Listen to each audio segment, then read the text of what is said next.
sebagai ketua pusat kuliah wajib umum MKWU LPPMD UL. Kemudian tentu para asatidz, masyayikh ya, banyak yang saya kenal, para senior, para guru. Semoga kita semua diberi kesehatan oleh Allah Subhanahu wa taala. Tentu kembali kita bersyukur pada Allah Subhanahu wa taala karena atas rahmat dan karunia-Nya kita bisa bermuajahah pada pagi menjelang siang ini di ruang yang cukup mewah ini. Semoga ini dipandang oleh Allah sebagai majelis ilmu yang orang yang di dalamnya pantas mendapatkan berbagai karunia dari Allah, diturunkan sakinahnya dan seterusnya. Bapak yang hormati, saya tentu tidak berpotensi bisa memberikan banyak hal dalam pertemuan ini karena memang pertama saya bukan pakar kurikulum. Saya tidak banyak paham tentang itu dan juga bukan dosen PAI. Walaupun pernah 1 atau 2 semester dulu pernah ngajar di UNRI jurusan FMIPA sama pertanian perikanan ya, lupa saya. Sudah sangat lama. Ya, saya sehari-hari ngajar tafsir Terbawi, ulumul Quran, kemudian ya soraf yang berbahasa Arab. Saya hanya menyampaikan beberapa semacam gagasan berdasarkan pengalaman baik mengajar, sedikit tentu dari bacaan, dari apa yang saya dengar, yang mudah-mudahan bisa sedikit banyaknya menjadi bahan diskusi kita, dan mudah-mudahan sedikit banyaknya kemudian akan ada pengaruhnya dalam pembelajaran PAI untuk tujuan pembentukan akhlak ya di perguruan tinggi umum, khususnya di UR yang kita cintai bersama. Siapa yang mengandung operator apanya nih ya? Atau saya duduk situ aja, jangan terlalu tinggi ya.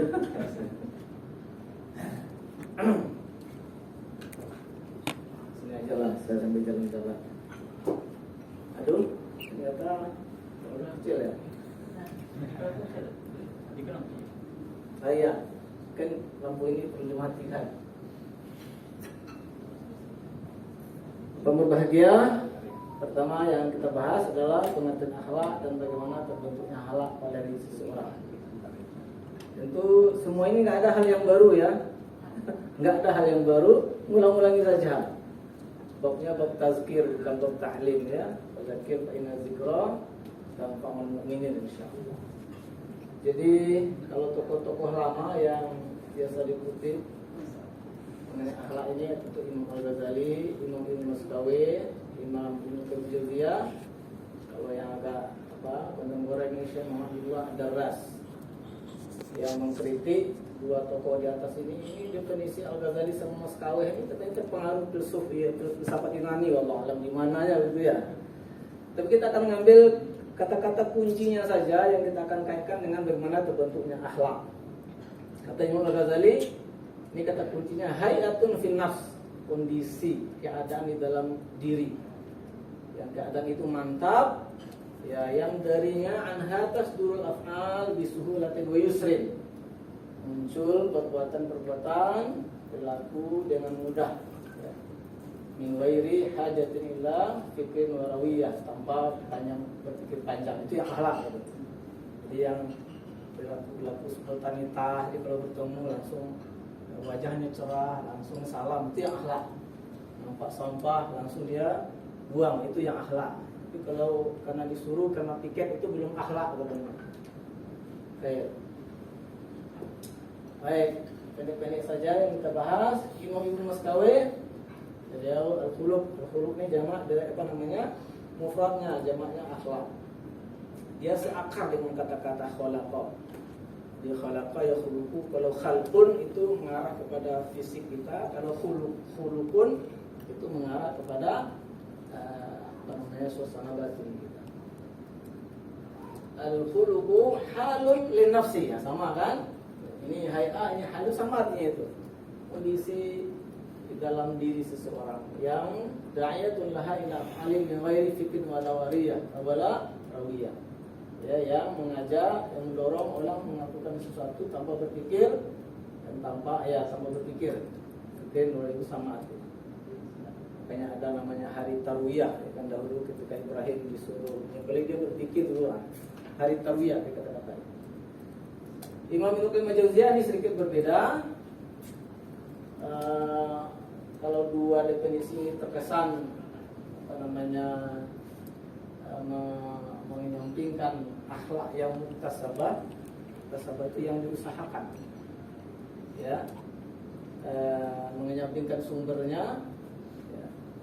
Karena ada istilah al-ilmu bit-ta'allum wal-hilmu bit-tahallum. Ilmu didapatkan dengan belajar, al-hilmu lemah lembut itu juga bisa dengan cara membiasakan diri berlaku lemah lembut. Kata beliau, al-khuluqu hayatun murakkabah, ini kondisi yang tersusun dari ulumun shadiqah. Ini sangat penting ini. Apa sebab dalam konteks kita, kalau ilmu yang kita berikan itu ada syubhat di sana, dia tak jadi membentuk akhlak. Orang berpikir aja, membantah, berdebat aja kerjanya kan. Ya, nanti akan juga kita singgung nanti. Kemudian iradat zakiyah, ya, keinginan yang yang suci. Wa amal zahirah wa batinah, perbuatan lahir dan batin. Wa faqalil adli wal hikmah wal maslahah, yang itu sesuai dengan keadilan, sesuai dengan hikmah, sesuai dengan kemaslahatan. Baik, kemudian ini Syekh Muhammad Abdullah Darras, al-khuluq wa quwwatun rasikhatun fil iradah, adalah kekuatan yang mantap dalam kehendak, tanzimu biha ila ikhtiyari ma huwa khairun wa salah, yang akan mendorong seseorang untuk memilih mana yang baik, mana yang buruk. Jadi nampak sekali dua orang ini berbeda, ada nuansa perbedaan yang cukup signifikan dengan dua ulama di atas. Bagian gitu. Nah, ini yang kita maksud. Apa kata-kata kunci atau ungkapan-ungkapan yang menjadi kunci? Yang pertama, hay'ah fi nafsi, halun lin nafsi, a'mal batinah, irada. Ini kondisi jiwa, jadi amal batin, kemauan, itu semuanya tata'allaqu bil qalbi. Ini berhubungan dengan hati. Ya, ini berhubungan dengan hati. Hati itu qalbun, nafs itu nasallah. Ya. Susah juga membedakannya. Ini diantaranya yang bisa kita cari yang agak jelas. Ada yang mengatakan kalbun itu adalah dinamo an-nafsi al-basyariyah. Dia dinamo, penggerak hati manusia. Ada juga mengatakan dia markas li-nafsi insaniyah. Dia pusat, dia jiwa manusia. Karenanya kalau kita urut-urut antara qalb dan nafs dan Quran itu sama ternyata. Kalau qalb seseorang itu salim, maka nafsnya mutmainnah. Kalau qalb seseorang saqim, maka nafsnya lawamah. Kalau qalb seseorang itu mayit, ya, maka nafsnya ammarah bisu. Nah, seperti itu. Jadi akhlak itu sangat terkait dengan ini qalb. Ya, qalb ini kita diterjemahkan dengan hati. Sebenarnya kurang tepat. Yang paling tepat itu jantung. Yang konsisten menerjemahkan qalb itu dengan jantung, almarhum Ustaz Arifin Ilham. Itu konsisten. Jantung, bukan hati. Karena hati itu bahasa Arabnya kibdah. Ya, Ustaz Arif ya. Di Mesir itu orang kalau jual roti, kalau kita minta, di roti itu kan bisa isinya es baladi itu, roti tradisional itu bisa diisi dengan kentang, ya. Bisa diisi dengan daging, bisa diisi dengan telur, tapi juga dengan full, ya. Tapi ada tuh dengan kibdah. Kibdah. Jadi hati itu kibdah bahasa Arabnya. Kabid ya. Ya Ustaz ya. Ya. Tapi entah kemana itu kok diterjemahkan dengan hati. Sehingga kita kadang-kadang mau ke jantung, nanti takut orang nggak paham, mungkin masyarakat awam enggak. Ya. Tapi yang sebenarnya kalau itu adalah jantung. Ya. Orang-orang tasawuf seperti Imam Al-Ghazali itu memang mendefinisikan qalb itu ada dua, dimensi fisik dan dimensi non fisik. Kalau dimensi fisik itu atau sambur atau sanmur itu, sambur ya. Memang yang terletak di bagian kiri dada. Nah, memang jantung gitu. Tapi kalau makna non fisiknya latifah ruhaniyah katanya. Itu dalam kaji nak paham juga ya lah. Kaji dulu sudah gampang. Pada intinya sekali lagi akhlak terkait betul dengan qalb. Karena itu kalau kita ngajar PAI, kita abaikan ini, nggak terbentuk akhlak. Kita abaikan dinamonya, kita abaikan markasnya, tidak terbentuk akhlak. Ayo Bu. Nah, makanya ada hadis ala wa inna fil jasadi mudghah idza salahat salahal jasadu kullu wa idza fasadat fasadal jasadu kullu ala wa hiya qalb. Ya, ingatlah di jasad manusia itu ada sejumlah darah. Kalau itu baik seluruh jasad. Masuk seluruh bahan jasad itu adalah anggota tubuh kita. Karena kata para ulama, al-qalbu malikun mutasarrif atau qaidun mutasarrif 'alal junud. Di hati itu adalah raja atau panglima yang mengendalikan bala tentara. Bala tentaranya apa? Anggota tubuh. Ya, jadi kalau hati itu baik, maka anggota tubuh itu akan diarahkannya kepada yang baik. Mata diarahkan nengok yang baik, telinga diarahkan dengar yang baik, kaki diarahkan melangkah kepada yang baik, tangan diarahkan memegang yang baik. Tapi kalau hatinya panglimanya jahat, namanya panglima yang jahat adalah kamu tugasnya maling, ya, kamu tugasnya itu ya kira ya. Nah, tidak ada yang baru ini semuanya pasti apa? Ya, lanjut. Karena itu akhlak sangat tergantung dari ahwal qalb, kondisi hati. Kalau qalb seseorang salim, selamat, hayyun, ini bahasa Quran semua ya. Ya, selamat, hidup, fihi nur. Di situ ada cahaya, istilah akan agak pembahasan nanti insyaallah. Ada cahaya di situ. Ya. Dan kemudian yasma. Berbagian mendengar dalam Quran itu lebih banyak sebenarnya fungsi hati. Innaka la tusmi'ul mauta. Itu bukan maksudnya kamu tidak akan bisa membuat orang mati. Enggak. Orang kalau hatinya mati, enggak kamu dengar dia. Di Quran lewat, hadis lewat, nasihat lewat. Enggak, itu maksudnya itu. Saya kebetulan setiap tahun itu ngajar tafsir Tarbawi. Selama ini saya ikut yang di Selabus Pusat itu, yang di apa itu? Jadi metode kajian Al-Quran ini. Sekarang saya ingin cara saya sendiri. Saya ingin fokus tafsir tematik tentang manusia menurut Al-Quran. Saya carilah kata-kata wajah, kata-kata telinga, kata-kata apa namanya hidup, kata-kata sakit. Masya Allah, ternyata Quran itu membawa kita bukan hanya fisik disebut sedikit aja. Ya, setelah saya coba itu, saya baru sekali. Ini paling berbahagia saya ngajar ya Ustazul. Jadi ketika diminta mahasiswa itu berefleksi, Masya Allah. Ya, ada yang berdebar jantung saya Ustaz. Selama ini saya pahamnya wajah itu hanya ya, terkait dengan jerawat, glowing, bedak. Ternyata setelah tengok dengan Quran, Masya Allah wajah itu dibawa kita kemana-mana ya. Nanti yang pertama dibakar di akhirat adalah wajah. Orang yang membakar dengan Allah itu nanti wajahnya dibalik oleh Allah. Jadi kesana dibawanya. Nah, termasuk hidup dan mati itu lebih banyak dalam Quran maksudnya adalah hidup dan matinya hati. Ya. Mendengar juga begitu, ya. Melihat juga begitu. Jadi buta yang berbahaya itu bukan mata ini, buta ini ya Pak, tapi buta ini. Ya. Ini adalah ta'mal absar, walakin ta'mal qulub allati fis sudur. Bukan matanya yang buta, tapi hatinya yang melihat dia si buta. Makanya ada masuk nggak bisa membedakan mana aqua, mamanya ya, mana tua, mana ekstasi, mana bodrek, mana sabu-sabu, mana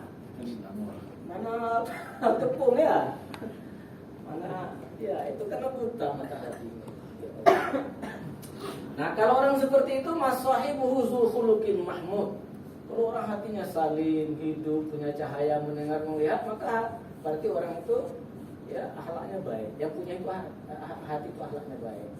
Tapi kalau sakit, mati apa lagi? buta, ya enggak? Ya. Kemudian peka, keras. Enggak ada cahaya di situ.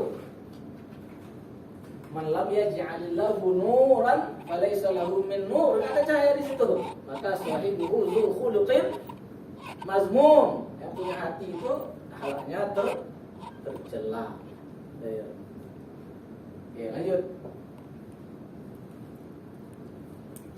Nah, sementara hati manusia itu dalam genggaman Allah. Wa'lamu annallaha yaqulu bainal mar'i wa qalbi wa annahu ilayhi tusyur.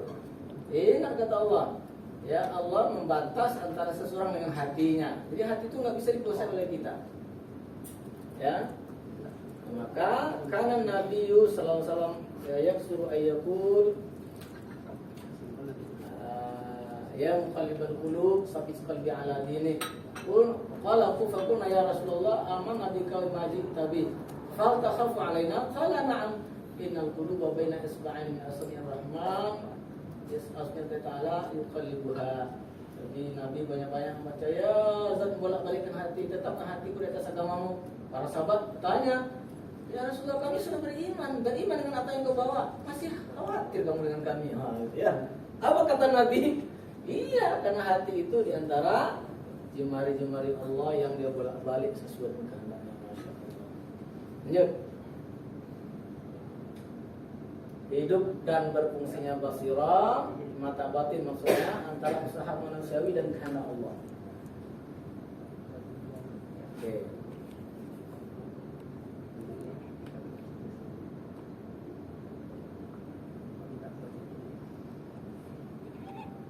Baik. Bapak yang saya hormati, hidupnya hati. Orang yang hidup hatinya insya Allah akhlaknya baik. Berfungsi basirahnya, mata batinnya berfungsi. Itu adalah antara usaha manusiawi dan kehendak Allah. Ya, antara usaha manusiawi dan kehendak Allah. Di sini kita akan menengok, kita sebagai dosen, peran selabus, RPS itu apa? Baik.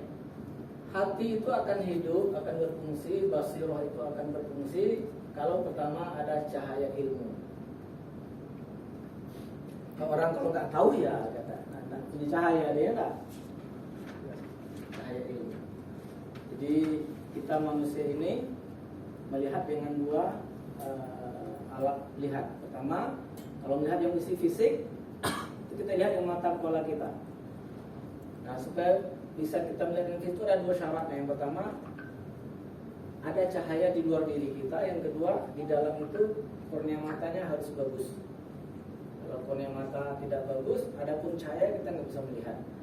Atau sebaliknya, mata kita bagus tapi nggak ada cahaya, kita juga nggak bisa melihat. Maka Tuhan menciptakan cahaya matahari, cahaya bulan, cahaya bintang. Lalu Tuhan kemudian memberi manusia akal untuk bisa merekayasa cahaya. Ini sebenarnya kalau nggak ada ini, kita akan gelap kan? Karena Allah. Supaya kita bisa melihat yang fisik-fisik ini warnanya apa, ini bentuknya apa. Tapi ada hal lain yaitu yang non fisik, kebenaran, kebatilan, ma'ruf, mungkar. Itu nggak cukup dengan mata kepala kita. Ini melihatnya dengan cahaya di hati, ya, basirah. Harus ada ilmu. Ya. Lalu ini cahaya ini nggak cukup. Mesti ada cahaya dari Allah, dari Tuhan. Apa berbahagia? Cahaya ilmu. Nah, ini yang kita lakukan. Itu namanya kita memberi hidayah juga, tapi hidayatul irsyad wal bayan. Jadi kita ngajar itu memberikan hidayatul irsyad wal bayan. Irsyad itu bimbingan, bayan itu penjelasan. Ini cara sholatnya, ini rukunnya. Itu berarti kita memberikan hidayah. Tapi dia sifatnya ghairu mujib. Ghairu mujib artinya tidak bisa memastikan orang berubah atau tidak, mau terima atau tidak. Ya. Jangan kira orang kita tunjuki langsung kerjakannya, kita ajari langsung dia enggak, belum tentu. Ya, cuman Masya Allah pahalanya luar biasa. Ya, orang yang memberikan hidayatul irsyad wal bayan itu. Ya. Nah, tetapi yang sangat menentukan adalah ini namanya hidayatut taufik. Hidayatut taufik. Ini yang langsung diberikan oleh Allah ke hati seseorang. At-Tawwabun ayat 11, wa may yu'min billah yahdi qalbah. Nah, itu enggak ada yang bisa itu menghalanginya. Itu langsung Allah. Ya nanti di akhir akan kita lihat apa ciri orang yang mendapat petunjuk dari Allah itu. Kenapa peran kita? Ini mujib. Mujibnya artinya apa? Pasti. Kalau sudah Allah yang membimbing, yang memberi taufik, enggak ada. Makanya mayahdillah fala mudhillalah. Sebaliknya wa mayudlil fala hadiyalah. Wa mayudlillah falan tajid lahu waliyan mursyida. Wa mayudlillah falaysa lahu min sabil. Seirama dengan wa man lam yaj'al lahu nur falaysa lahu min nur. Jadi orang itu berubah. Ya, hanya dia. Karena ada hidayatul irsyad, ini asbabnya. Nah, ini yang sebenarnya. Makanya kita berdoa Allahumma wahdina waj'alna sababan limanih tada. Ada dua ayat dalam Quran yang sepertinya maknanya bertentangan. Yang pertama, wa innaka la tahdi ila siratal mustaqim. Hai Muhammad, engkau pasti bisa menuntun orang kepada jalan yang lurus. Ini pakai lam taukid, la tahdi. Tapi di ayat yang lain, Al-Qasas 56, innaka la tahdi. La ini pakai la nafi. Engkau tidak bisa nunjukin orang walaupun orang yang kau cintai. Karena petunjuk itu ya Allah yang bisa berikan kepada siapa yang dikehendakinya. Ini kalau kita nggak nengok tafsirnya, kita bertentangan ya ayat Quran itu. Satu engkau bisa nunjukin, satu engkau tidak bisa. Yang bisa itu apa? Hidayatul irsyad. Yang tidak bisa apa? Hidayatul taufik. Bapak Ibu, dalam Quran diabadikan kisah para nabi dan rasul. Ya. Apa hidayat taufik itu hanya Allah yang bisa memberikan. Ya. Nabi yang paling lama berdakwah Nabi apa? Nabi Nuh. Dan dakwahnya itu ya, apa kata Nabi Nuh itu, Rabbi inni da'awtu qaumi lailan wa nahara, siang dan malam. Suma ini da'awtuhum jihara wa alantuhum sarara wa a'lantu lahum israra, secara terang-terangan, secara sembunyi-sembunyi. Tapi ada dua orang dekatnya yang nggak bisa diberinya hidayah. Satu, anaknya Kan'an. Yang kedua, istrinya. Ya Allah.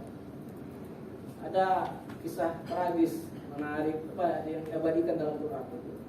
Jadi setelah datang azab Allah, ya hujan dari langit, ayat dari perut bumi, setelah Nabi Nuh suruh bikin sampan, wa hiya tajri fi maujin kaljibal. Jadi berjalanlah sampan itu di gelombang seperti gunung. Wa nada Nuhun ibnahu wa huwa fi ma'zilin. Ketika itu Nuh menyeru pada anak yang sudah timbul tenggelam. Bayangkan, yang nyeru ini ayah kandung dan bukan ustaz kerece, enggak ustaz keroco, tapi nabi. Dan dakwanya sudah sangat lama memberikan hidayatul irsyad wal bayan. Yang diajak anak kandung sudah kondisi timbul tenggelam. Ya bunayyar kam ma'ana, naiklah ke sampan ini, wala takum ma'al kabin. Jangan bersama orang yang ingkar itu. Apa kata anaknya? Sa'awi ila jabalin ya'simuni minal ma'. Saya akan berenang ke bukit sana biar saya selamat. Nangis Nabi Nuh, ya anakku la asimal yaum illa min rahim. Tidak ada yang selamat hari ini kecuali yang sayang oleh Allah. Wa hala bainahumal mauju maka yang minal mughraqin. Maka gelombang memisahkan air dan langit, tenggelamlah tanah. Istrinya lagi. Jadi selingkuh ada dua macam, Pak. Satu selingkuh cinta. Yang kedua selingkuh akidah. Yang selingkuh akidahnya ada dua nabi, Pak. Nabi Nuh dan Nabi Lut. Wa daraballahu masalil ladzina kafaru imra'atan Nuh wa imra'atan Lut kanata tahta 'abdaina min ibadina shalihin fa khanatahuma. Dikhianati suaminya. Dia tetap cinta pada suaminya. Ya. Masyaallah. Itu dia. Ini di satu sisi membuat kita semakin kuat dalam memberikan hidup. Tapi manakala kita melihat berubah juga, ini dia mubariratnya ya, justifikasinya. Nabi saja, tapi jangan justifikasinya dulu. Nabi aja nggak bisa, nggak boleh seperti itu ya. Itu terakhir tuh. Baik. Nah, hidayatul irsyad wal bayan itu bisa diperankan oleh Nabi dan pengikutnya, oleh dosen, oleh guru, oleh teman, ya enggak? Ya. Kemudian, tapi kalau yang hidayah taufik itu hanya Allah yang memerankannya. Cuman kalau bertemu hidayah irsyad dengan hidayah taufik, masya Allah, orang hatinya akan hidup. Ya. Faman kana mayitan fa ahyainahu. Dihidupkan di sini bukan menghidupkan orang mati ya, tapi menghidupkan hati orang mati. Hati orang yang mati hatinya. Baik, ini motivasi. Wallahu la yahdi Allah bika rajulan wahidan khairul laka min ayyakuna laka humurun ni'am. Ini motivasi Nabi kepada Ali bin Abi Thalib. Demi Allah, kamu kalau bisa menjadi sebab satu orang mendapat petunjuk lebih baik daripada unta merah. Kok cuma unta? Jangan main ya, unta merah itu unta paling mahal. Unta merah ini harus diketahui nasabnya, nggak boleh kawin sembarangan. Pokoknya namanya Upik binti siapa ya. Ya harus dicarikan Udin bin siapa, nggak boleh dengan unta-unta sembarangan. Oke. Nah ini kan orang dulu, kalau sekarang mungkin khairul laka min Pajero ya nah. Alphard ya, Lamborghini. Oke, itu Pak ya. Lanjut. Ini udah dikasih materi ini Bapak apa? Nanti bisa di grup. Nanti bisa ya. Tunggu. Ya, karenanya mendidik bisa. Karenanya mendidik berarti memberikan hidayah irsyad wal bayan. Membantu mahasiswa mengenali kondisi hati yang paling penting ya. Nah, kayak nanti akhlaknya arahkan kepada materi tazkiyatun nufus. Referensi yang paling bagus karangan 3 orang ulama, Imam Al-Ghazali, Imam Ibnu Rajab Al-Hambali dan Imam Ibnu Qayyim Al-Jauziyah. 3 ulama ini disarikan pendapat-pendapatnya tentang busuknya jiwa itu dibuat dalam buku kecil judulnya Tazkiyatun Nufus wa Tahdzibuha. Ya, bisa dicari. Terjemahannya saya nggak tahu belum apa ada sudah belum ya. Ini luar biasa. Kita kalau baca itu baru paham. Kita nih dalam keadaan sehat apa sakitnya. Ya, jadi mengenali kondisi hati dan jiwanya hingga termotivasi memproteksi dan membersihkannya. Bagaimana memproteksi? Bagaimana membersihkannya? Kemudian membantu mahasiswa memantaskan diri mendapat hidayah dari Allah. Itu yang bisa kita lakukan. Nah, ya, lanjut. Nah, ini dia. Lalu masuk sedikit pada ini ya.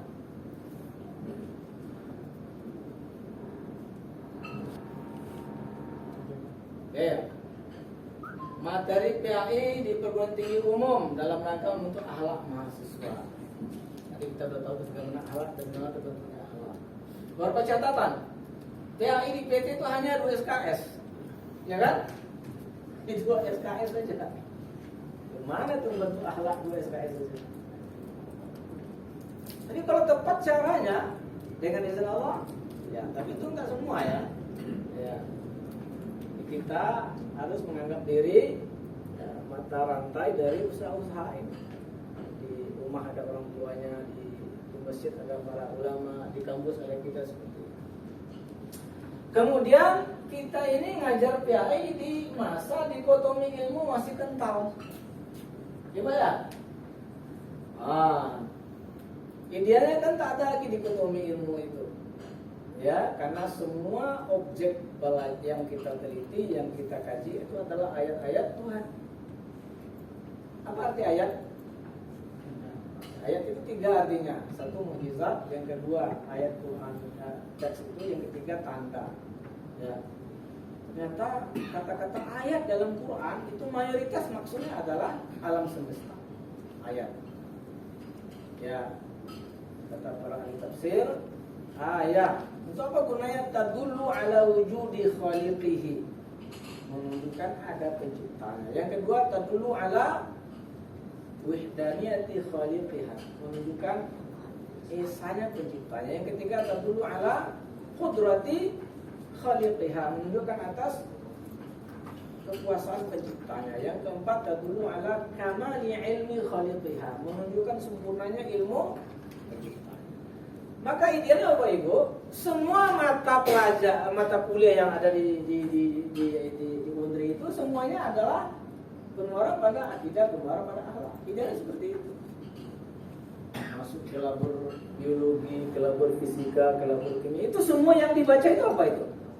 Ayat-ayat Allah. Ayat-ayat. Masya Allah. Kalau begitu paradigmanya, Masya Allah, kita tinggal gini-gini aja sedikit lagi enggak. Tapi kita masih dikotomi, Pak. Saya kan dosen biologi, bukan dosen agama, saya kan gitu Pak ya. Makanya mahasiswanya saya kan mahasiswa IPA, bukan mahasiswa UIN. Jadi ini berat di satu sisi ya. Nah, idealnya semua mata kuliah itu sama, karena itu adalah ilmu Allah yang sedikit yang diberikan kepada manusia. Yang dikaji itu adalah ayat Allah. Pertanian umpamanya ya Allah, ayat pertanian itu luar biasa. Fil ardi qita'un mutajawiratun min a'nabi min a'nabin. Kemudian وزرع ونخيل صنوان وغير صنوان يسقى الماء واحد يفضل الله على بعض في الأرض إن في ذلك لآية لقوم يعقلون. Tengok di bumi itu ada kebun-kebun berdekatan, ada kurma, ada anggur, ada kurma yang bertangkai, ada tidak bertangkai, disiram dengan air yang sama. Struktur tanahnya sama, pupuknya sama, tapi kok beda rasa antara durian dan rambutan dan manggis. Nah, berarti ada yang ngatur, Pak ya, kita hanya nanamnya saja. Maka inna fi zalika la ayat. Itu ayat itu. Ya. Nah, bagi orang yang cerdas. Jadi cerdas itu dalam bahasa Al-Quran adalah orang kalau mengerti ilmu, dia tambah kenal dia dengan yang punya ilmu, itu baru cerdas. Makin pintar, makin tak kenal dengan yang punya ilmu, itu tidak cerdas. Ya, fair. Itu Pak, kita masih dalam paradigma dikotomis. Ya. Salah satu makna sesat itu adalah bertemu tanda tidak mampu menemukan apa yang ditunjukkan oleh tanda itu. Makanya ada tiang listrik, tulis itu 5 meter rumah wali kota. Ada orang ketemu tunggak itu, ketemu dia rumah wali kota, itu dia menemukan tanda itu untuk menemukan yang dicari. Ada orang ketemu tonggal listrik itu muter-muter aja di situ, enggak rancak tonggal listrik. Tak bertemu dia rumah wali kota, itu orang tersesat. Dan banyak yang seperti itu. Ya. Kemudian mahasiswa hidup di zaman fitnah. Ya, nah, apa fitnahnya? Di antaranya adalah fitnah luka bin luka. Pernah dengar Pak? Pernah dengar Pak? Luka bin luka. Hah? Nah, ya kata Nabi tak akan terjadi kiamat sampai nanti orang yang paling berbahagia itu di mata manusia itu adalah luka bin luka. Luka bin luka itu di masa jahiliyah dulu. Jadi budak anak zina digunakan untuk yang kotor semuanya. Nah, ada untuk yang baik semua itu namanya luka. Kalau perempuan laka. Ya. Dan dia membentuk dinasti bin, pakai bin kan? Jadi anak orang jahat, anak dari orang jahat. Itu yang kelihatan paling berbahagia di mata manusia, berbahagia secara zahirnya enggak. Nah, kalau kelas tinggi itu dia menguasai pulau ini, punya ini, negara ini. Tapi uangnya dari mana? Dari bisnis narkoba, bisnis zina, apalagi. Ya. Nah, yang bahaya itu luka bin luka clustering. Di kelas itu anak-anak yang mulai baik ini, yang lihat yang paling enak ilmunya kayaknya si anu ini. Pacaran, ya kan? Mampu. Ini yang paling bahaya. Ini kita zaman ini sedang apa? Jadi orang akan tergoda oleh orang jahat. Jadi dia tidak lagi memberi nilai pada dirinya. dia sudah sholat itu tidak nilainya dia juga si anu ya. Itu zaman luka bin luka itu Pak, berat tuh Pak. Yang kedua zaman duhaima, fitnah duhaima. Apa itu fitnah duhaima? Ada isyarat dari Nabi di kemunculan internet ini. Ya. Kata Nabi la yada ahadan min ummati illa la tamathu. Tidak ada satu umat kecuali akan ditampaknya oleh fitnah duhaima ini. Kalau kita tengok syarah-syarah hadis ulama-ulama lama, nggak paham kita maksudnya apa. Jadi ada salah satu situs saya tengok, ini katanya isyarat munculnya teknologi informatika ini. Karena orang mengembangkan teknologi itu mesti mukanya kena tampar. Televisi, kena tampar nak bukan kita Pak, yang nampak itu cahaya televisi. Kalau ada cahaya kan ada di sini Pak. Nah, coba ini buka Android ini, mesti muka kita ditampar, kena cahaya, baru nampak dia tak? Itulah kira-kira. Apa isi cahaya itu? 3. Gambar bergerak atau diam, suara, kemudian tulisan. Ya tak? Nah, gambar ini ada yang baik, tapi ada yang buruk. Suara ada yang baik, banyak yang buruk juga. Tulisan ada yang baik, banyak yang buruk juga. Nah, inilah masalahnya Pak. Luar biasa. Ya. Kita dengan anak kandung pun, anak saya baik di kamar aja, belum tentu di kamar itu dia baik-baik aja. Dia buka ini enak. Video call ya dengan cowoknya di Jogja. Yang satu buka baju yang bisa aja kan. Ini dasar banget. Tantangan kita untuk hal itu. Karena itu prioritaskan pada pokok-pokok ajaran Islam, ajaran agama yang bermuara pada pembentukan akhlak. Saya menengok materi yang apa itu ya. Kecuali kalau ada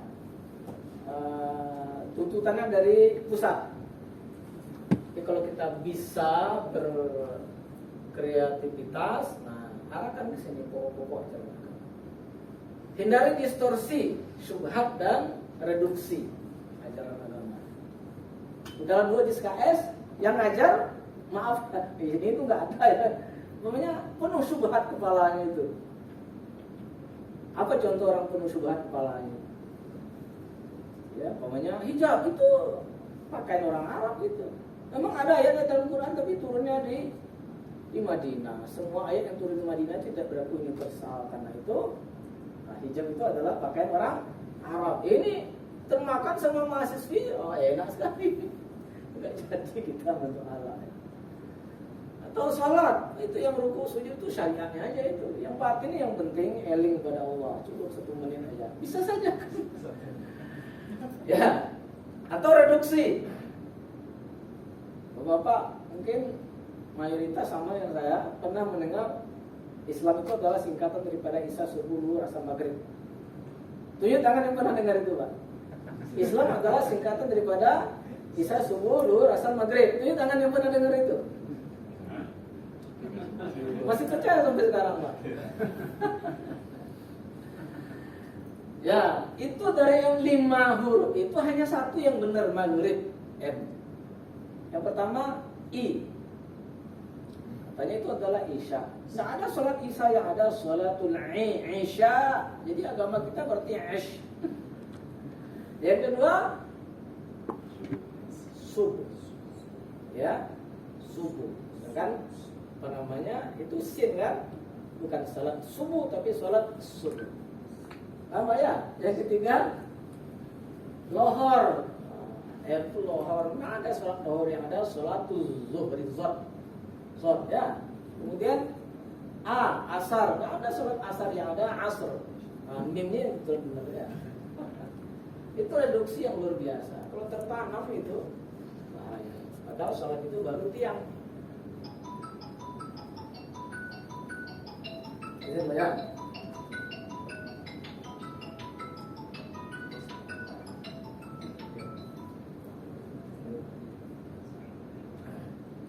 Lagi di Undri ya. Sore kepada belum ada. Siang ya insyaallah. Aku taruhnya dia macam itu ya. Ya, belum ke sini. Kemudian apa lagi? Islam sama dengan rukun Islam. Gimana kira-kira penjelasan itu Pak? Benar nggak itu Islam sama dengan rukun Islam?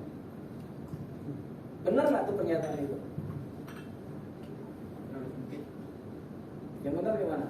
Gimana penjelasan antara Islam dan rukun Islam?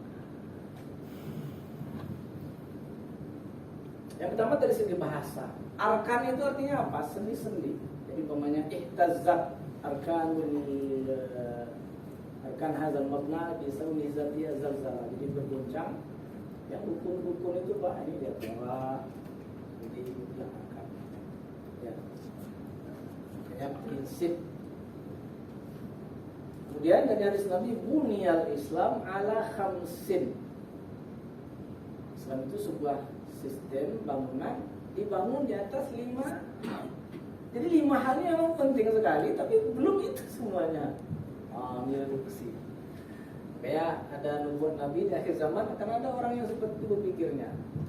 Kata Nabi, saya di akhir ummati rijalun yarkabuna surur ka ashbahir rihal yanziluna amama abwabil masajid walakin nisa'un kasiyatun ariyat. Di akhir zaman kata Nabi akan ada orang yang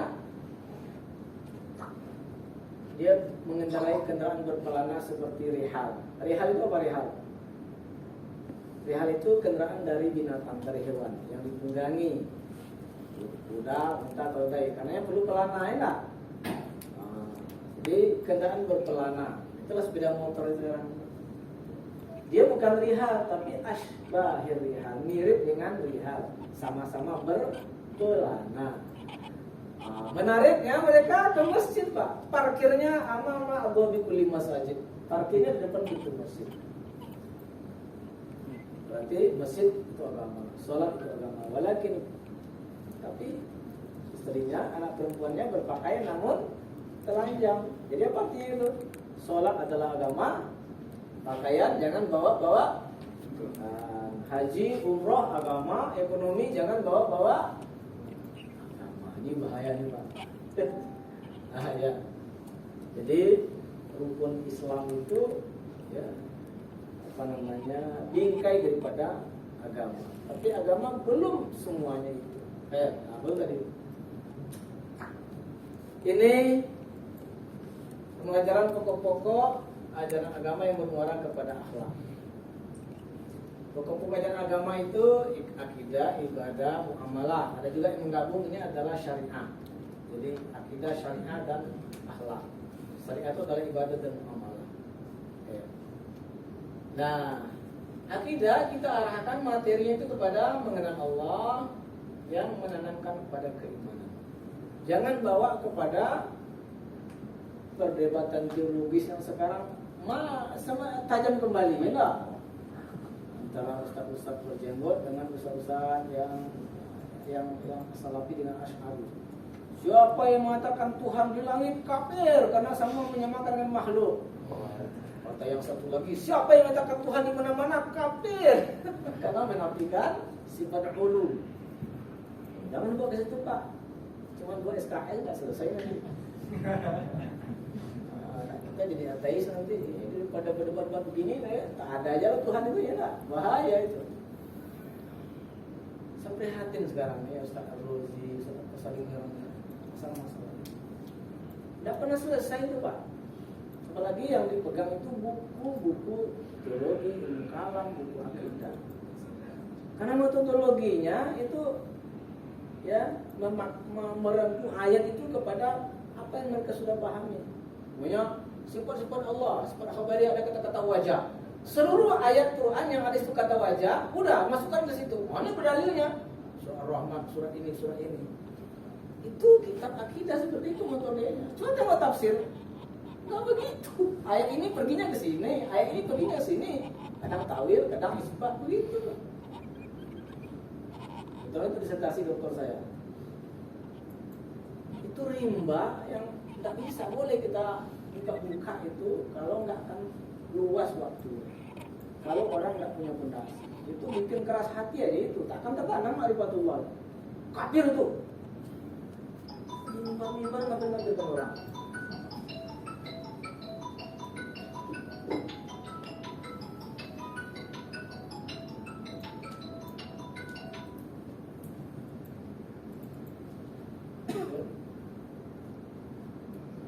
Ya, coba aja ya, boleh bicara.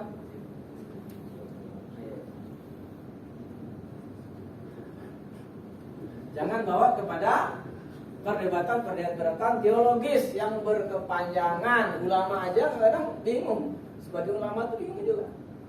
Dalam pengertian ya mengkomunikasikannya bagaimana. Karena itu ada banyak ulama yang enggan ngomong masalah itu. Apalagi kalau menyangkut dengan hadisnya. Aras Allah itu berderak ketika Allah duduk. Itu kemana menjelaskannya itu? Enggak akan nambah iman. Pernah dengar itu Pak? Aktif. Enggak akan nambah iman. Ya, ada saran saya, ada sebuah buku sangat menarik dikarang oleh Syekh Dr. Abdul Majid Az-Zindani, ulama Yaman yang masih hidup. Judul kitabnya Kitab Tauhid. Isinya apa? Isinya biologi, isinya astronomi. Aduh, enak sekali. Jadi kita Pak tidak terjebak kepada perdebatan tanpa ujung. Lalu kita menengok makhluk-makhluk Allah itu bertambah iman. Coba fenomena angin itu dijelaskannya luar biasa. Bukti Allah itu betul-betul mempersiapkan bumi ini untuk tempat manusia. Surah Ar-Rahman kan, wal arda wada'aha lil anam. Jadi angin itu apa dia dijelaskannya? Kalau radius sekian per kilometer kencangan. Jadi di atas kita ini ada arus yang sangat kencang. Jika Allah turunkan ini nggak ada pohon bangunan yang bisa bertahan. Yang diturunkan adalah angin-angin yang sesuai dengan kebutuhan kita. Sesekali emang diturunkan yang tornado segala macam kan sebagai apa? Coba bagaimana itu anak makan dalam perut ibu?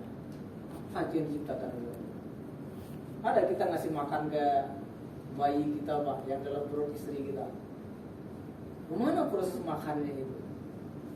Nah itu yang dikaji. Ilmu dapat, iman meningkat, teknologi kalau bisa tercapai. Daripada saling kafir. Kalau kamu katakan Allah punya wajah, ya kafir kamu. Yang satu lagi, kamu menafikan Allah punya wajah, ya kafir kamu. Allah mengatakan dia punya, kamu tidak. Ya Allah. Tidak selesai. Padahal cuman 2S. Nah, nanti kita tengok. Ma'rifatullah itu, iman itu dia berkorelasi dengan ibadah dan akhlak itu secara langsung. Kalau itu tertanam.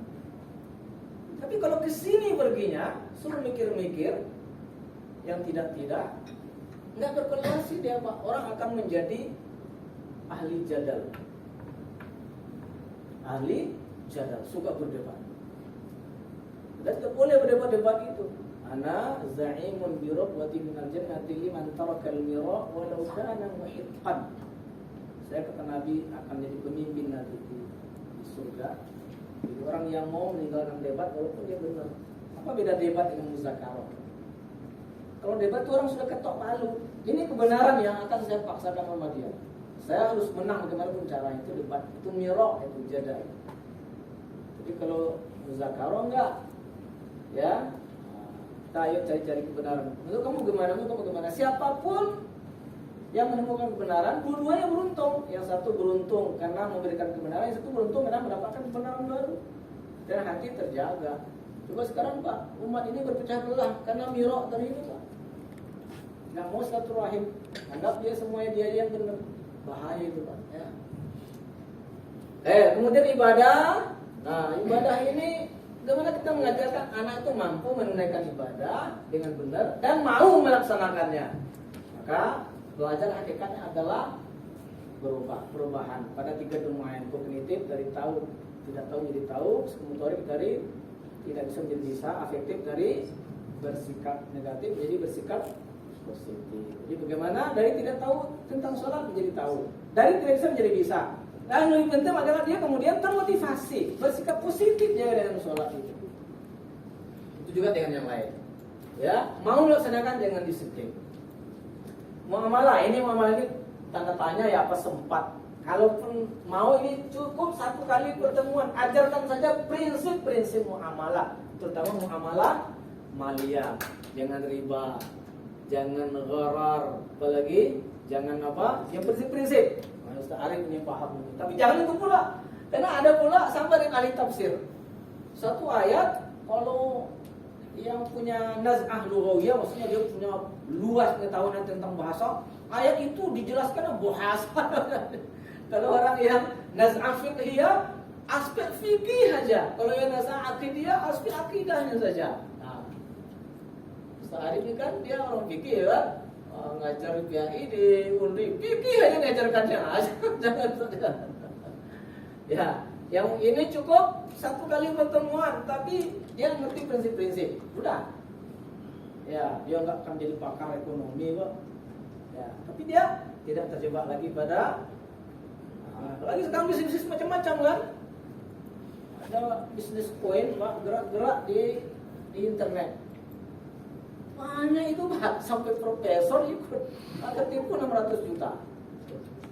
Apa prinsip ekonomi yang apa itu? Gharar. Nah, Rasulullah baiknya gharar. Tidak ya dan biadin. Apalagi emas itu dia bukan kebutuhan primer. Di kampus saya banyak yang kenal. Ya Allah, saya ngeri sekali. Kok sampai begitu ya? Ratusan juta.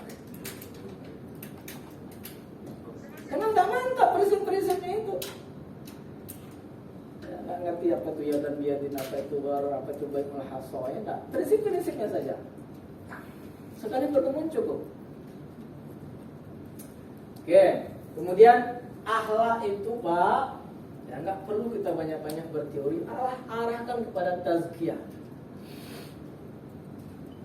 Tazkiyah itu mensucikan jiwa, itu dua prinsip pokoknya, memproteksi dan membersihkan. Ya, buku yang saya sebut tadi itu luar biasa itu Pak. Ya, karangan Imam Al-Ghazali, Ibnu Rajab Al-Hambali, Imam Ibnu Jauziyah. Ya, kalau mau fotokopinya, saya ada berbahasa Arab. Saya nggak tahu apakah sudah ada terjemahan atau tidak. Sudah punya 3. Sudah ada yang bahasa Indonesia. Sudah ada yang bahasa Indonesia. Yang bukan satu persatu ya. 3 orang ulama ini jadi satu buku, ada penulisnya. Bukan satu-satu. Nah kalau satu-satu tuh biasanya banyak kan. Imam Ghazali itu ihya'nya udah pening kita tidak. Kalau Ibnu Qayyim ini kan banyak bukunya, ada Dawa, ya, ada apa namanya itu, banyak buku beliau tentang hati. Nah dicari intisarinya oleh orang. Ya Allah, luar biasa ya. Memahami bagaimana kondisi hati serta bagaimana memproteksi dan membersihkan. Jadi akidahnya membentuk akhlak, ibadahnya membentuk akhlak, tazkiyahnya membentuk akhlak. Nah itu barangkali yang dimaksud oleh Ustaz Zulmi. Kalau iya pula, kalau enggak itulah yang saya pahami. Berbasis akhlak itu, akhlak itu yang kita pegang. Memang seperti itu.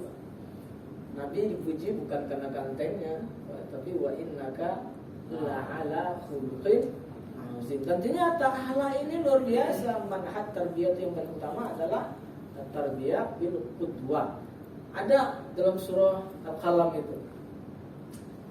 Nun wal qalam yawma yasturun ma anta bi ni'mati rabbika wa innaka wa innaka la'ajrun wa innaka la'ala fasatu busiru wa yusiru.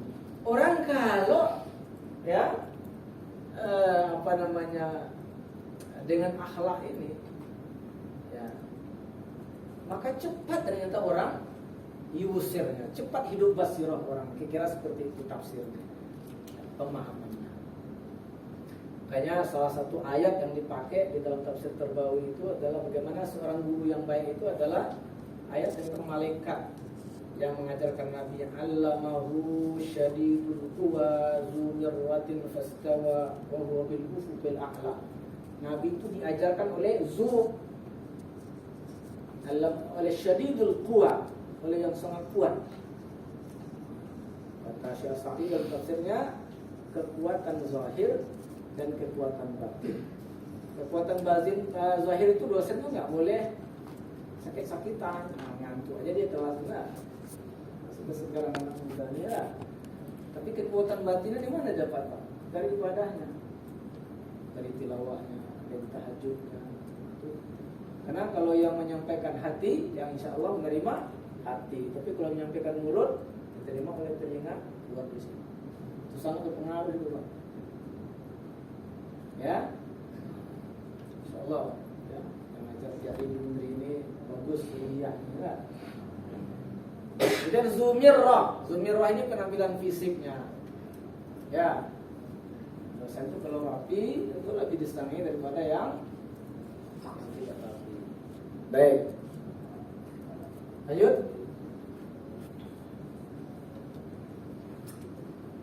Kehubungan akidah, ibadah dan akhlak.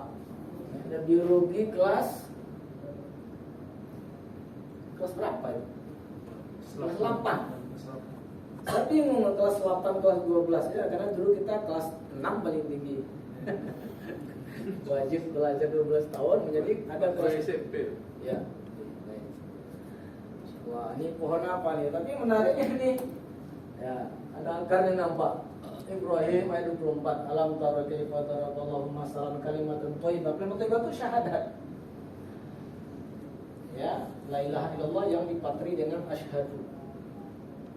Nah, kalau orang mengucapkan itu dengan benar dan dia paham maksudnya, akan menjadi seperti pohon yang baik. Pohon yang baik itu bagaimana? Asluha sabitun. Akarnya ada ini mau mendekat pula di situ ya. Ada ini mau mendekat pula di situ. Akar itu kan tidak nampak, Pak. Jadi akidah ini tidak nampak, Pak.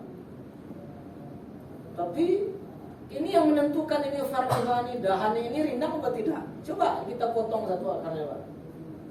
Saya musim corona ini berhenti main badminton, bertani saya, Pak. Tangan saya, Pak. Pernah itu saya nanam apa namanya, jeruk di pot, saya angkat, rupanya udah tembus ke bawah itu, terputuslah akarnya itu. Apa yang terjadi? Nguning dia, mati dia. Ya, ya kemudian tu'ti ukulahi. Ada yang mengatakan asyuha ini maksudnya apa? Ibadah dan akhlak itu. Jadi orang bagus ibadahnya, bagus akhlak, tergantung dari akarnya ini, akidahnya. Mungkin orang mau bersungguh-sungguh beribadah kalau ininya nggak bagus. Tak mungkin ini apa namanya cabang-cabang ini mendulang ke langit kalau di sini bermasalah. Tak mungkin orang bagus akhlaknya kalau di sini bagus. Hubungan secara langsung. Lanjut. Nah, iman, ibadah, akhlak itu saling berkaitan terus ya. Iman atau akidah ya. Dia saling beririsan, ya, saling beririsan. Ya. Lanjut. Ayat Quran dan hadis yang memberi isyarat kepada hubungan iman, ibadah dan akhlak. Oke, waqimis sholata innas sholata tanha 'anil fahsya'i wal munkar. Jadi salat ini dia mencegah perbuatan fahsya dan munkar. Orang kalau bagus akhlaknya, insya Allah akhlaknya bagus. Nah ini saat kita ini, bagaimana satu secara kognitifnya anak itu ngerti sholat. Secara psikomotoriknya bacaannya, gerakannya benar. Tapi secara psikoafektifnya dia memang menyukai sholat itu. Maka evaluasi kita harusnya itu salah satu penilaian kita. Siapa yang sudah disiplin sholatnya, yang laki-laki sholat subuhnya di mana? Siapa yang sudah terbiasa tahajud? Ya, karena sholat yang benar itu yang akan mendatangkan cahaya di hati. Ya. Ini wassalatu nurun. Sholat itu cahaya. Kata ulama, ai nurun fid dunya wa fil akhirah. Cahaya di dunia dan cahaya di akhirat. Nurun fid dunya itu maksudnya nurun fil wajhi wa nurun fil qalbi. Cahaya di wajah bisa sama putih, tapi satu ahli sunnah, satu tidak, pasti berbeda kita nengoknya. Mana yang lebih teduh pikiran? Sama-sama hitam duduk dia pasti berbeda lah. Ya, nah, seperti itu. Maksud lainnya adalah orang kalau benar sholatnya, Allah datangkan cahayanya. Karena cahaya di hati itulah dia kemudian tahu betul ini nggak boleh dan punya kekuatan menghindarinya. itu maksudnya mencegah fahsya munkar. Bagaimana kita berusaha ya, ibadah sholatnya ke situ begitu. Bukan hanya kognitif saja. Ya. Lanjut, Pak. Jadi sholat adalah ya, nurun fil qalbi, yunawwir al-basira, memberi cahaya kepada mata batin. Ya, lanjut. Kemudian menarik hadis ini zaqa ta'mal iman man radiya bil iman. Jadi iman itu punya rasa. Bagaimana pelajaran akidah kita sampai pada situ, pada rasa itu? Apa maksud dengan rasa iman itu? Istilzazut ta'at wa tahammulil masyaqqat fi ridallah. Ini pendapat para ulama antara Imam An-Nawawi. Jadi orang kalau udah enak ya menikmati bacaan Quran, menikmati zikir, menikmati sholat, itu maksud dengan wa'mal iman. Tapi ternyata pembelajaran akidahnya bermuara kepada orang itu betul-betul ridho Allah sebagai Rabbnya, ridho Islam sebagai dirinya, Muhammad sebagai Rasulnya. Nggak boleh ada syubhat-syubhat di situ. Jadi, nah, coba iman kepada ibadah, ibadah kepada akhlak. Idza ra'aytum ar-rajula ya'tadul masajida fashhadu lahu bil iman. Kalau kamu lihat orang bolak-balik ke masjid, coba anak kita kalau sudah biasa ke masjid ya, Allah Akbar, salat ya, wudu ya. Itu kata Nabi tandanya ya, saksikan itu ada orang beriman. Ini evaluasinya, salatnya di mana? Ya, lanjut. Nah, ini dia. Iman itu kalau dia berkualitas mencegah orang dari maksiat, zina, nyuri, minum khamar. La yazni zani hina yazni wa huwa mu'min, wa la yasriqu sariqu hina yasriqu wa huwa mu'min, wa la yasriqu khamra hina yasriqu wa huwa mu'min. Kalau bagus iman orang dia akan zina. Kalau bagus iman seorang dia akan maling. Kalau bagus iman seorang dia tidak narkoba.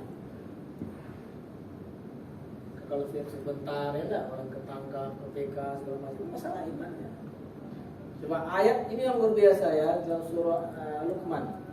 Ya bunayya innaha in takum misqala habatin min khardalin fatakun fi sakhratin aw fi samawati aw fil ardi ya'ti billahi innallaha latiful khabir. Itu kalau kita masukkan dengan benar itu, masya Allah. Mungkin akan ada yang nangis, yang suka pacaran di malam minggu di bawah pohon awal. Kata Luqman, wahai anakku, jika ada benda sebesar biji sawi dalam perut batu besar atau di ketinggian langit atau di perut bumi, Allah tahu kok. Gak ada tempat yang remang-remang ya. Kalau malam minggu ya sendirian di pos hujan hari, Allah tahu. Ini memasukkannya ini ya perlu cara sendiri. Anak itu Pak Ibu kalau dia sudah mulai masuk cahaya Allah itu nampak. Inilah yang kita sebut dengan afektif itu dalam bahasa apa itu? Apa sikap itu? Dengarnya bagaimana? Nulisnya bagaimana? Ya enggak? Karena orang simpati, empati sama itu kan nampak dari sikap saya. Baliknya orang kalau masih jauh dari hidayah itu maksudnya dia nggak senang Pak. Pernah nggak Bapak ngasih nasihat ada anak yang merah pada mukanya? Pernah? Itu kalau kasih nasihat itu ada yang nampak gitu ya. Kemudian ya hubungan sholat dan akhlak. Jadi tarawih rakaat sujadah ini sholat. Simahum fi wujuhihim. Simah itu bukan tanda hitam itu. Dia orang kalau bagus terbiasa sholatnya bagus, sholatnya khusyuk, sama-sama sholat sunat berpengaruh kepada kepribadian. Maka saya ya coba siapa yang bisa dengan jujur mengatakan bahwa dia masih belum baik, masih lihat, itu akan banyak tuh ngaku itu. Nah, coba Anda mau berubah? Mau. Coba disiplin sholat, disiplin baca Quran, itu pasti bisa orang itu Pak. Insya Allah lah ya bahasa manusia itu akan merubah dia Pak. Nanti kita sampaikan karena orang kalau sungguh-sungguh Allah merengkuhnya Pak. Itu tugas kita Pak. Ya, Coba nanti ya, itu ketika nggak usah tiba-tiba saja. Siapa Anda yang merasa dirinya belum baik, masih liar, masih kalau tepat momennya Pak itu akan menunjuk tangan. Mau berubah? Mau coba. Hati Anda itu Allah yang kondisikan hati Anda itu pantas diberi cahaya oleh Allah. Mana caranya Pak? Disiplin sholat. Kamu baca Quran 1 juz per hari. Kamu sholat duha. Kamu salat tahajud. Itu yang mesti kita kan? Itu hidayatul irsyad. Dilakukannya itu Allah datangkan cahaya. Kalau bertemu hidayatul irsyad dengan hidayatul taufik. Bisa berubah Pak. 2 SKS. Ya. Tapi kalau Pak kita suruh anak diskusi tentang sholat buat makalah ya, jangan Pak. Nggak cukup aku kita Pak. Pasti kayak di sini pergi Pak ke pendidik belajar. Sekarang tentang akidah. Buat makalah ya, presentasikan. Nggak usah Pak. Buat zakat mutaba'ah, laporan harian. Ya, itu diantaranya. Saya nggak setuju anak baru masuk perguruan tinggi suruh buat makalah, lokcit, kan. Itu nantilah itu ya. Ini kita minah hati dulu, nggak cukup dengan lokcit itu. Ya, saya agak radikal orangnya. Saya tanya saja, cocok saya nyampaikan nanti. Gitu Pak ya. Lanjut. Jadi gini, kenapa saya suka ayat-ayat ini? Ada ayat luar biasa tengok surah Az-Zumar nanti ada ayat 23. Jadi salah satu Al-Quran itu sifatnya adalah masani. Apa itu masani?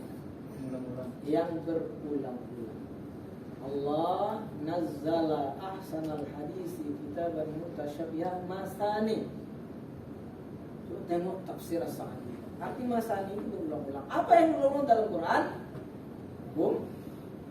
Cerita, al-wa'du, wal-wa'id, jadi janji Allah. Itu diulang-ulang dalam Quran. Kenapa kok diulang dalam Quran? Apa kata beliau? Ya, hati manusia itu ibarat lahan, tempat tumbuhnya pohon-pohon kebaikan. Pak, iman itu di hati tumbuhnya. Takwa itu di hati. Takut kepada Allah di hati, cinta kepada Allah di hati, tawakal kepada Allah di hati. Jadi amal hati itu amal fondasi kata para ulama. Supaya hati itu akan menjadi lahan yang subur, perlu disiram berulang-ulang. Makanya orang kalau baca Quran secara kronologis, ketemu lagi innallazina amanu wa amilus solihati ulaika ashabul jannati. Masya Allah. Jadi itu maksudnya. Itu artinya. Ya. Jadi akan hidup hati itu karena disiram oleh makna-makna Quran. Jadi makna-makna Quran itu kalau kita tadaburi, dia menjadi siraman hati, Pak. Makanya kalau saya ngisi kurikulum kayak gini aja mau lihat, pusing saya dengan teori-teori banyak tuh Pak. Ada orang meneliti saya tentang ngajarin. Saya ini ternyata tipe dosen yang sekarangnya ada kecenderungan baru namanya bahasa Arabnya ma fauqat tariqah. Apa itu ma fauqat tariqah? Ma ba'dat tariqah. Bahasa Inggrisnya pakai gila itu. Ma ba'dat tariqah. Metode apa? Hah? Persistem. Prametode. Apa itu prametode ya? Jadi kalau orang ini kan, saya ngajar ini metode ini. Pelajari metode, bagaimana langkah-langkah, nah diterapkannya. Itu orang, ya, saya tuh nggak suka yang begitu tuh. Kalau kita menguasai ilmunya, kita tahu kemana sampai ke situ. Nggak perlu metode macam-macam tuh, pusing gitu apa. Ternyata itu di India berkembang sekali sekarang, banyak sekali artikel Scopus katanya. Ma ba'dat tariqah. Ternyata dosen itu makin senior dia makin ditinggalkannya metode itu, dia punya metode sendiri Pak. Termasuk saat sering saya ikut Pak, pusing kepala saya Pak. Coba Pak KKRI, apalagi yang sekarang ini. Apa bisa Bapak terapkan itu di lembar awal itu dalam mengajar itu? gini, masya Allah, nggak mungkin itu. Itu hidden sajalah. Makanya cocok kalau RPS itu satu halaman saja. Radikal ya. Karena ini tertinggal Pak. Berapa kali saya ikut kurikulum Islam, sini nggak ada. Coba ini Pak, itu penting juga. Cuma ini kok ditinggalkan. Apalagi kalau memang tujuannya kepada ya. Hati itu ada yang terkunci Pak. Ciri-ciri hati terkunci itu orang nggak mau tadabbur Quran. Hati-hati Pak. Apalagi tadabbur Quran amalan qulubin aqfal. Jadi kita anak kita ingin hidup hatinya Pak, diajar dia tadabbur Quran Pak. Di antaranya belajar ulumul Quran, ada usul amsal, ada usul qasam. Dua itu aja Pak, pelajari untuk daya tariknya. Kenapa Pak Allah bersumpah dengan makhluk? Ya, itu Pak. Mungkin ada sesinya. Ya, qasam Al-Quran, amsal al. Oh, itu luar biasa. Menarik. Harusnya Ubali itu dikasih bekal baca Al-Quran juga. Tadabbur penting sekali Pak. Nabi kalau setiap tengah bulan beliau akan tadabbur Quran sekaligus tadabbur alam. Ini keluar dia dari rumah ini Pak, nengok ke atas. Apa yang bacanya? Inna fi khalqis samawati wal ardi wa ikhtilafil laili wan. Kenapa nangis tuh Pak? Tadabbur Quran dan tadabbur alam. Itu akan menghidupkan hati. Anak kalau hatinya mulai hidup, nampak Pak. Cara duduknya, cara nanya. Yang gawat lagi ini, orang kalau insilah dari ayat Allah diikuti oleh setan Pak. Setan ada dua macam. Setan manusia dan setan dari kalangan jin. Jadi kalau anak itu jauh dari Quran, ini pasti fa'atba'ahu syaitan. Jadi orang yang insilah dari Quran itu akan terjadi padanya iwa'u syaitan, ditipu oleh setan. Ya, setan jin itu ada dua macam. Satu khannas namanya Pak, yang ada dalam diri manusia. Itu di hati itu manusia Pak. Coba tengok tafsir surah An-Nas Ibnu Katsir. Wa min syarril waswasil khannas. Khannas itu apa Pak? Asy-syaitan al-muwakkal 'ala al-insan. Ya, ma min ahadin illa wa lahu syaitanun yuzayyinu lahu al-fawahish. Di mana tempatnya? Dijelaskan Ibnu Abbas, asy-syaitanu jasimun 'ala qalbi ibni Adam. Idza saha wa ghafala waswasa wa idza zakarallaha khanasa. Itu pentingnya kita mendidik anak kita supaya terbiasa baca Quran, terbiasa zikir. Karena zikir pada salat, zikir pagi dan sore. Supaya khannasnya itu menjauh dari hatinya. Paham maksudnya Pak? Jadi masing-masing kita punya khannas Pak, syaitan yang nempel dengan kita, di dalam diri kita. Ini nggak bisa diruqyah nih Pak. Dan nggak bisa bikin sakit kepala. Tugasnya satu spesifik, yuzayyinu lahu al-fawahish. Jadi kenapa kita suka maksiat? Padahal kita nggak kesurupan. Setan yang ada dalam diri. Namanya apa Pak? Khannas. Dalam surah Qaf namanya apa? Qarin. Qala qarinuhu rabbana ma atghaytuhu walakin kana fi dhalalin ba'id. Orang yang di dunia banyak maksiat karena qarinnya nanti dia akan dipertemukan oleh Allah. Mau ditumbuhnya qarinnya itu. Tapi di stop oleh Allah. La takhtasimu ladayya. Jangan berdebat hari ini.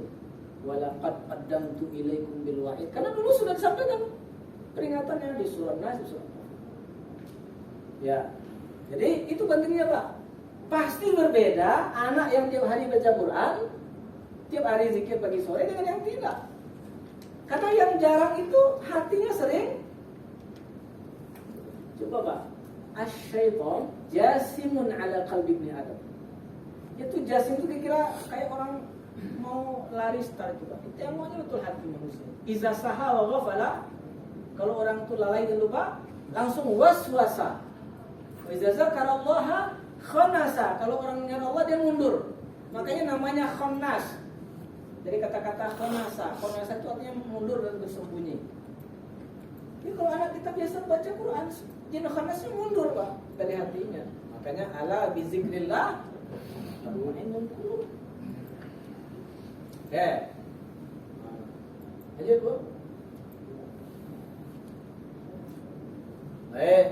coba kalau anak kita jarang baca Quran, hati dan jiwanya jarang tersambung dengan Tuhan, dihukum oleh Allah di dunia. Ini Pak. Hukuman Allah itu ada di dunia, ada di barzakh, ada di akhirat. Di dunia ini ada kepada fisik, pada harta benda, tapi hukuman yang paling dasar kepada hati. Apa kata Imam Malik bin Dinar? Ma duriba 'abdun bi 'uqubatin a'zam min qaswatil qalbi. Tidak ada hukuman yang ditimpakan oleh Allah kepada seorang hamba lebih dasar daripada hukuman kepada hatinya. Di antara ini bentuknya, Pak. Wala takunu kallazina nasullaha fa'ansahum anfusahum ulaika humul fasiqun. Orang kalau tak nyambung hati dan pikiran dengan Tuhan, dihukum oleh Tuhan, dibuat dia lupa diri. Bukan pingsan maksudnya. Dia nggak tahu kemaslahatan diri. Kenapa orang mabuk-mabukan? Padahal itu tidak ada maslahatannya. Karena Allah buat dia lupa dengan kemaslahatan dirinya. Kenapa orang nggak mau zikir? Karena Allah yang membuat dia lupa dengan kemaslahatan dia. Akibat dia lupa kepada Allah. Maka tugas kita, Pak, makanya harus dievaluasi di mutaba'ah bahasa astagfirullah. Nah, kalau bisa nilainya lebih banyak ke situ, Pak ya. Anak yang baca Quran tiap hari tinggi nilainya. Yang biasa zikir tiap hari tinggi nilainya. Karena yang membantu akhlaknya nanti Allah sendiri. Tapi kalau yang tidak dihukum oleh Allah, Pak. Muaranya fusuk, Pak, fasik. Apa itu fasik, Pak? Orang beriman tapi banyak maksiat besarnya, Pak. Karena dia nggak tahu, lupa dengan maslahat itu. Lagi. Ada yang ketinggalan. Ayah. Anak kalau nggak suka melakukan sunnah Nabi, kemudian gaya hidupnya tidak Islami, dihukum oleh Allah. Apa hukumannya? Nuwallihi ma tawalla.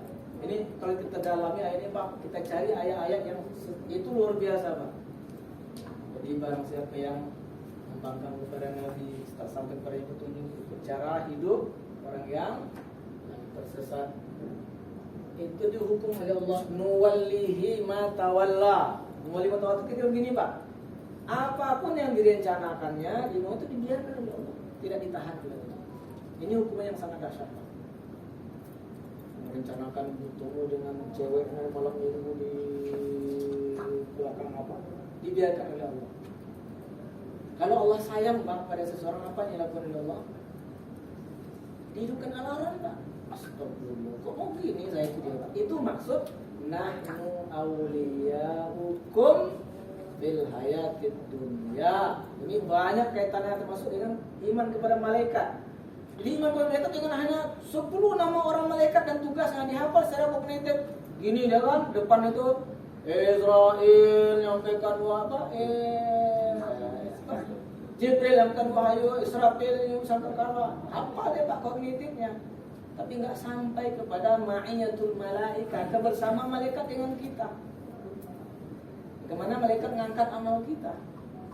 Dan bagaimana orang-orang yang disayangi oleh Allah, Allah tugaskan malaikat jaga hatinya.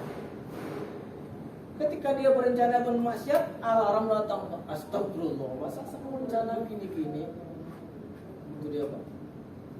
Jadi orang kan punya potensi fujur, fa'alhamaha fujurha. Tapi kalau saya oleh Allah, ada alarm, Pak. Ya, ada alarm. Itu makna nahnu awliyaukum bil hayatid dunya. Karena orang istiqamah innal ladzina qalu rabbuna Allah tsumma istaqamu. Nah, jadi berapa ini? Sekali saja. Tanya-tanya yang susah, Pak, ya. Lanjut, Bro. Ini menarik ini ya. Jadi dosen ngasih hidayah irsyad, ya, motivasinya dengan kasih saya dianggap itu adalah sebagai madunya. Direspon oleh anak-anaknya. Kalau anak itu berubah, Pak, pahalanya luar biasa. Ya. Nah, ini dia. Allah akan, jadi kita kondisikan anak, Allah akan merangkulnya. Ini 2 hadis kursi. Ya, Sarif ya. Jadi pertama dari sini. Wa taqarraba ilayya 'abdi bi syai'in ahabba ilayya mimma aftaraftu. Yang wajib dulu, yang wajib fardu dulu. selesai sholat waktunya. Setelah itu amaza yang abdi taqarrub ila ini yang sunat lagi. Bertambah sayang Allah. Kalau sudah sayang pada seorang gimana Pak? Telinganya, aku jadi telinganya kata Allah. Aku jadi matanya. Aku jadi tangannya, aku jadi kakinya. Apa maksudnya? Itu yang taufik itu Pak. Diberi taufik oleh Allah, matanya nyari ridho Allah. Tangannya nyari ridho. Jangan seperti pemahaman orang kebatinan yang salah. Menyatu dengan Allah. Akhirnya dia tinjunya kelapa itu jatuh standar. Ada yang ke situ begini hadis ini Pak. Ini hadis ini Pak. Tengok ya kan? Tingginya kelapa standar jatuhnya. Tangan Allah. Ya. Kita belum membaca syarah hadis. Astagfirullah. Jadi apa maksud? Saya yang jadi telinganya. Karena hatinya diberi taufik oleh Allah, telinganya kemudian nggak suka dengar yang buruk. Itu maksudnya apa? Saya jadi tangannya, karena hati diberi taufik oleh Allah, tangannya nggak suka megang ya. Saya hanya di kakinya nggak suka jangan ke tempat yang buruk, akan keterleju lagi masalah kita. Tapi terleju lainnya jauh juga kan. Ini juga kalau mendekat mahasiswa itu sejengkal, Allah mendekat sehasta. Kalau sehasta mendekat, Allah mendekat sedepa. Kalau berjalan dia menuju Allah, Allah berlari menujunya. Itu dia Pak. Apa pertemuannya Pak? Hidayah irsyad dengan taufik. Maka perlu sekali ya biar itu diarahkan kepada mengamalkan. Ya. Kemudian evaluasinya itu pengamalan. Kognitif itu ya juga. Ya. Lanjut Bu. Dosen mendorong, motivasi, membimbing, Allah menjemput. Ya Allah. Ya, antara putih Allah yang jemput, Allah yang merangkulnya. Ketemu hidayah irsyad wal bayan dengan hidayah itu. Lanjut. Ini dia indikator mulai sehatnya hati seseorang. Ya Allah, dosen guru itu dan itu kebahagiaannya di sini Pak Utama, bukan pada kemudian ke sini Pak. Kalau kita menengok ya orang itu mulai hidup hati, itu yashrah sadrahu, dia lapang pikirannya Pak, senang dia. Akhirnya dia akan punya wirah belajar, punya wirah mengamalkan. Yashrah sadrahu. Jadi Allah yang membukakan hati itu Pak, bukan kita. Ya Allah yashrah sadrahu. Tapi Pak, orang yang disesatkan oleh Allah ini menarik sekali. Wa may yurid ayyudillahu yaj'al sadrahu dhiqan haraja. Ada orang yang disesatkan oleh Allah. Allah mengatakan Allah buka bizalam min abid. Apa maksudnya? Orang yang sombong dengan kebenaran itu disesatkan oleh Allah. Akan jadikan hatinya sesak dan sempit seperti mendaki ke langit. Coba ucapkan sama-sama kata-kata ini Pak. Yas'adu. Yas'adu. Apa yang terasa ketika mengucapkan itu? Sesak. Nah, ini ada ilmu stilistika Al-Quran namanya Pak. Jadi Allah merangkai kata-kata untuk menyampaikan makna itu bukan termasuk dari susunan kata-kata. Nah itu yas'adu, maka itu bahasa Arabnya mas'ad. Tapi Allah mengatakan yas'adu karena Allah ingin menggambarkan orang disesatkan itu seperti itu. Kemudian secara astronomi ya, mendaki ke langit itu maksudnya apa itu? Ke atas, ya, ke ruang yang tipis oksigennya atau tidak punya udara, sesak ya.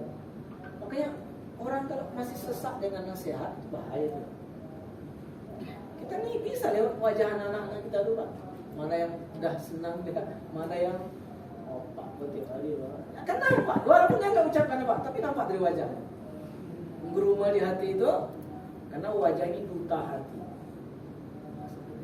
Kayak, Masya Allah. Ini gimana nih kalau kita berpegang pada pedoman evaluasi kurikulum pemahamannya ya. Ini Pak. Yang saya tuliskan, tapi kita harus memegang ini. Yang tadi itu ya, yang ini. Lo orang yang gampang Allah tuh kemana? Dia di atas cahaya. Di atas cahaya itu maksudnya apa itu Pak? Cahaya batin. Basiroh yang sudah mulai hidup itu Pak, dia nggak suka maksiat. Barangkali demikian. Ini maksudnya ini kira-kira ya julud ada qalb, jadi hati tersambung dengan Allah, fisik itu mudah digerakkan kepada ketaatan atau menjauh dari maksiat. Allah lebih sahab. Yang terakhir masih banyak. Arif, ya ini bagian terakhir. Bapak Ibu, kita perlu memotivasi anak kita mencari lingkungan yang baik, teman yang baik. Apa sebab? Ini dia. Ya. Ar-rajulu ala dini khalilihi falyanzur ahadukum may yukhalil. Agama sesuatu dipengaruhi oleh temannya. Banyak itu dari pesantren pakai gaji 6 bulan mentahan gaji 7 bulan udah lebih ganas lagi daripada anak STM sama STM. Kenapa? Nggak dapat lingkungan. Ya, perlu sekali motivasi nyari teman yang baik. Teman yang baik itu kurang dari mana? Dari apa yang mulut dari mulut. Kosakatanya itu coba 1 jam duduk dengan dia ngomong-ngomong apa isi kosakatanya itu ukuran. Kemudian memalik dia. Orang yang baik itu kalau melihat wajahnya dia ngajaknya kepada kebaikan, itu orang baik. Kalau lihat wajahnya terbayang keripingnya. Ya, teman yang baik itu disebut juga dengan jalis. Jalis itu kata-kata jalasa, artinya duduk. Karena kalau teman akrab itu orang mau duduk dari isya sampai subuh. Itu teman akrab itu jalis. Kalau teman akrab itu kalau yang baik itu seperti penjual minyak wangi. Kalau yang buruk seperti masih pikir tukang apa? Bapak Ibu bahagia, orang kalau gara-gara teman sesat hidupnya di dunia, dan itu banyak sekali. Ada anak kecil tiba-tiba, ya minta duit 100.000 apa beli rokok di Samsung umur 5 tahun, kan ada. Terus kenapa banyak anak merokok? Karena teman. Ada enggak anak tiba-tiba ya saya minta 15.000 beli apa beli sabu-sabu? Nggak ada itu. Kok banyak orang yang nyabu-nyabu dari teman? Ada enggak anak-anak ya 40.000 mau mana mau ke warnet dari situs porno? Nggak ada, itu langsung pasti dari teman Bang.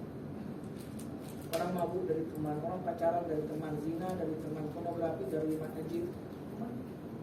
Sebaliknya ada anak SMA dari kampung pandai sholat, pandai ngaji, 6 bulan dapat kawan orang baik, pulang tiba-tiba tahajud, bingung mau dari mana? Dari teman. Makanya ini, ya Allah, yang ini luar biasa. Nanti orang zalim itu menyesal dengan cara menggigit tangannya dan mengatakan, kok tak jalan Nabi yang saya ikut.